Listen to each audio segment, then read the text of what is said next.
जय हिंद दोस्तों, एक बार फिर से आप सभी का स्वागत है आपके अपने चैनल खाकी टॉक में। मैं हूं आपका दोस्त, आपका भाई अनुज सिंह, लेकर आया हूं आपके लिए एक और इन्फॉर्मेटिव वीडियो। आज की वीडियो में मैं बात करूंगा आरपीएफ एसआई प्लस कांस्टेबल भर्ती 2024 की। आरपीएफ एग्जाम की तैयारियों में आप लगे हुए हैं और बेहतर से बेहतर आप कोशिश कर रहे हैं कि कितना अच्छा मेरा एग्जाम निकल जाए। इसके लिए आप हर एक प्रयास कर रहे हैं और मेरी आशा ही नहीं, पूर्ण विश्वास है कि आप इस एग्ज़ाम को ज़रूर क्रैक करेंगे। लेकिन यहाँ आप एक बात ध्यान देंगे कि इस पूरे एग्ज़ाम प्रोसीजर में जो सबसे ज़्यादा इम्पोर्टेंट पोर्शन आ रहा है वो है आपका जीके और जीएस का। 50 क्वेश्चन यहाँ पर आपको देखने को मिलेंगे। एक 50 क्वेश्चन बड़ी संख्या होती है किसी भी एग्जाम को क्रैक करने के लिए। तो छोटी से छोटी बातें आपको इसमें ध्यान रखनी है। रेलवे का जब आप एग्जाम दे रहे हैं तो रेलवे से जुड़ी हर एक अपडेट आपके पास आनी चाहिए।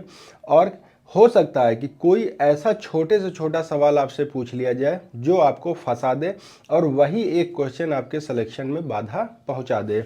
देखिए, अभी हाल ही में एक नया अमेंडमेंट हुआ है, एक नया जो कह सकते हैं कि परिवर्तन हुआ है रेलवे में, वो ये हुआ है। अभी तक जब भी आप रेलवे में जाते होंगे, रेल से सफ़र करते होंगे, प्लेटफॉर्म पे पहुंचते होंगे या फिर आप रेलवे ट्रैक पर, तो वहाँ आपने देखा होगा धूम्रपान निषेध है, कृपया यहाँ गंदगी न फैलाएं, कृपया यहाँ न थूकें, ऐसे करके बहुत सारे बोर्ड लगे होते हैं। और उसके नीचे ये भी लिखा रहता है कि अगर आप ऐसा करते हैं तो आपको 500 रुपये का फाइन लिया जाएगा। अभी तक ये जो फाइन था वो जीआरपी के द्वारा लिया जाता था, यानी कि राजकीय रेलवे पुलिस के माध्यम से। लेकिन एक अहम बदलाव हुआ है। अहम बदलाव क्या हुआ है? न्यू ड्यूटी अमेंडमेंट, मतलब नई ड्यूटी के बारे में मैं बताने जा रहा हूँ कि आपका ये बदलाव किस तरीके से हुआ है। यहाँ पर दिया गया है joint procedure order of smoking and littering, मतलब कि स्मोकिंग और थूकने मतलब स्पिट करने से संबंधित कुछ नए ऑर्डर और रूल्स निकाले गए हैं।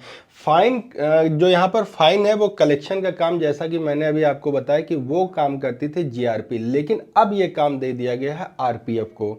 आरपीएफ अब इससे संबंधित सारा काम करेगी। तो ये बहुत ही छोटा क्वेश्चन है। हो सकता है आपसे पूछ लिया जाए कि अभी तक जो ये फाइन कलेक्शन 500 रुपये का ये था, ये किसके माध्यम से होता था, या अभी वर्तमान समय में ये किसके माध्यम से होता है, ये जानना। अब इसमें क्या क्या बदलाव किए ये भी आप जान लीजिए, हो सकता है कुछ आपसे पूछ लिया जाए।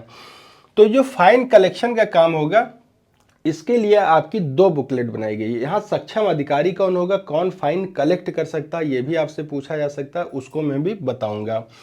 यहाँ जो कैश रिसिप्ट बुक आपको एक दी जाएगी, कैश रिसिप्ट बुक में आप फाइन भर के संबंधित को आप देंगे।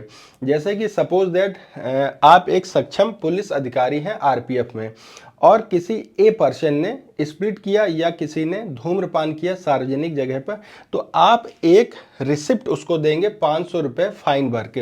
ये रिसिप्ट अलग हो गई।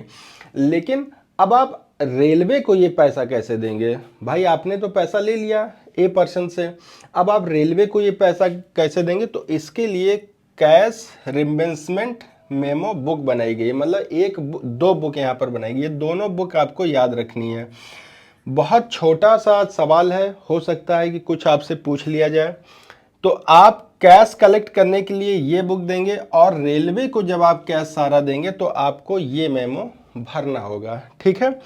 ये जो बदलाव किया गया है ये किसके तहत किया गया है? ये किया गया है नेशनल ग्रीन ट्रिब्यूनल डायरेक्टरेट द्वारा। ठीक है, किसके द्वारा? नेशनल ग्रीन ट्रिब्यूनल डायरेक्टरेट द्वारा। और फाइन कितना यहाँ पर लिया जाएगा? वो है 500 रुपये। फाइन का आपका अमाउंट भी पूछा जा सकता है कि कितना यहाँ पर अमाउंट लिया जाता है, तो ये आपको याद रखना है 500 रुपये। ये जो हमारा संशोधन हुआ है वो किसके द्वारा हुआ है? इन्वायरमेंटल प्रोटेक्शन एक्ट 1986 के तहत। किसके तहत?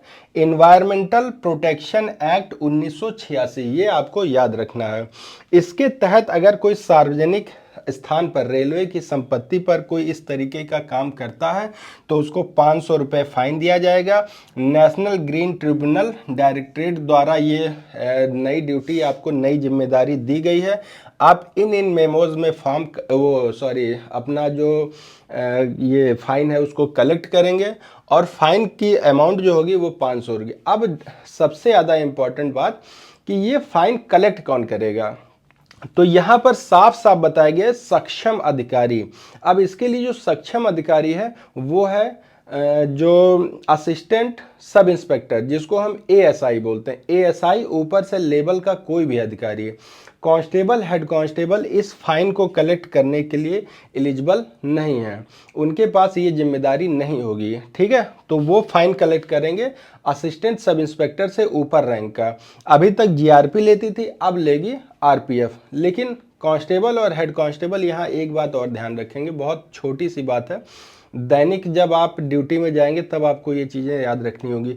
अगर कोई भी बंदा आपको बिना टिकट मिलता है, कोई भी यात्री बिना टिकट आपको मिलता है, तो फाइन लेने की आपकी अथॉरिटी नहीं है। आरपीएफ उसका फाइन नहीं ले सकता है।